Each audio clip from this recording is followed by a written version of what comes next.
Hey, what's going on? It's your boy BT, and I came here to talk some boxing with the thousands of True School Sports subscribers. What's going on, guys? Now, Deontay Wilder, pretty much, he's claimed many times throughout his career that he will not fight Ortiz under any circumstances because of his past with steroids. You know, he tested positive for anabolic steroids years and years ago.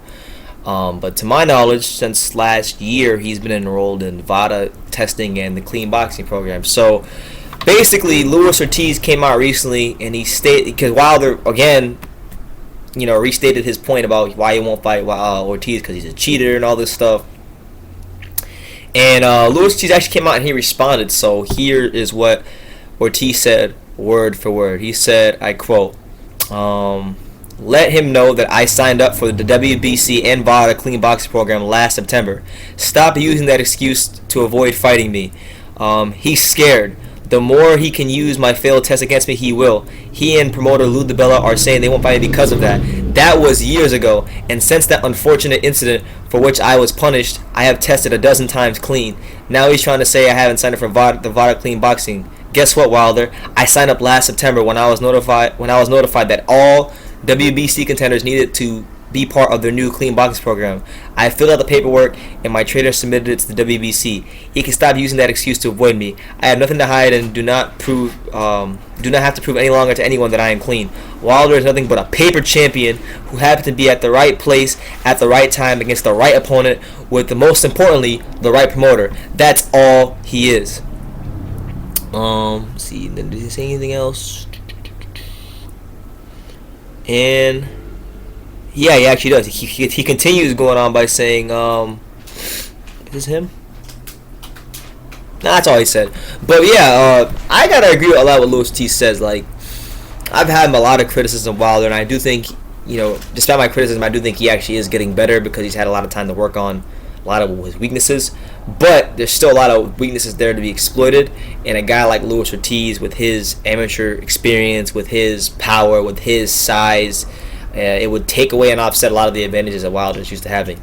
So I get it. I've always been of the mindset that Wilder was a paper champion. I've always been of the mindset that Wilder still is largely improving against the top guys in the division, and Ortiz isn't sent his paperwork in a year ago, or that's what he says. And I know a couple of days ago, the WBC, for whatever reason, had him on the list of guys who didn't apply for the Clean Boxing Program. So I don't know what happened or what was the deal with that, but those things are tricky. You really don't know what goes on.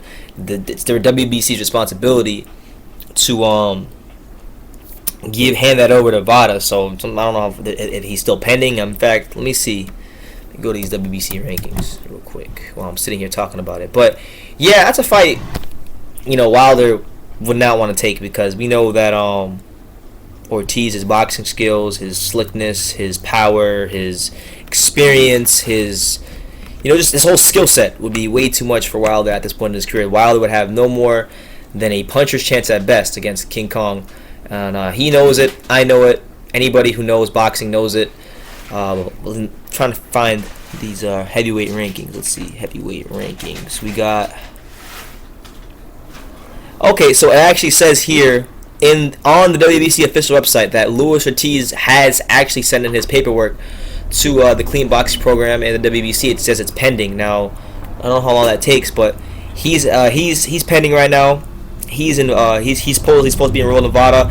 Also, Jarrell Miller, whose name was also on that list, he's also pending as well. So these guys have sent the paperwork in. Now it's just a matter of it processing, or I don't know how that works, but it says on the website that they're pending. So if he's enrolled, like Wilder said in his Boxing Voice interview the other day, it's time. You got to get past Joe Washington first. That's not a given. He should beat Washington. I feel, although it's a good fight, that Wilder is going to beat Joe Washington because of the foot speed, and I would say Joe Washington doesn't really know how to move.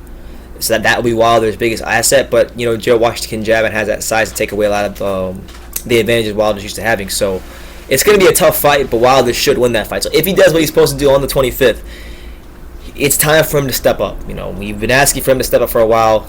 He said that if Miller or Ortiz ever get into the clean boxing program, that he will fight them. It's on record. It's on the Boxing Voice. You can go watch it right now. Ness is over there in Alabama doing interviews there right now with Wilder and his whole camp.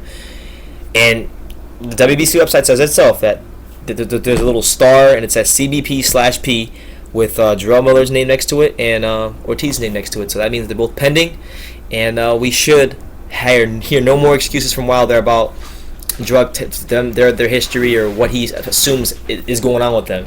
Sign the contract, make the fights happen. Should you get past Gerald Washington? But let me know what you guys think. Do you think that Luis Ortiz is being avoided by Deontay Wilder, and do you guys see the Wilder as a product of like being the right opponent at the right time with the right promoter against Bermane Stiverne? I kind of feel that way too. But let me know what you guys think about this whole situation in the comments. Any of Luis Ortiz's quotes, I'll leave the article for you guys down below, so you can take the time to subscribe and all that good stuff. And then you can love me or you can hate me, but I'm just a kid from Daniel. So until next time, take care, guys.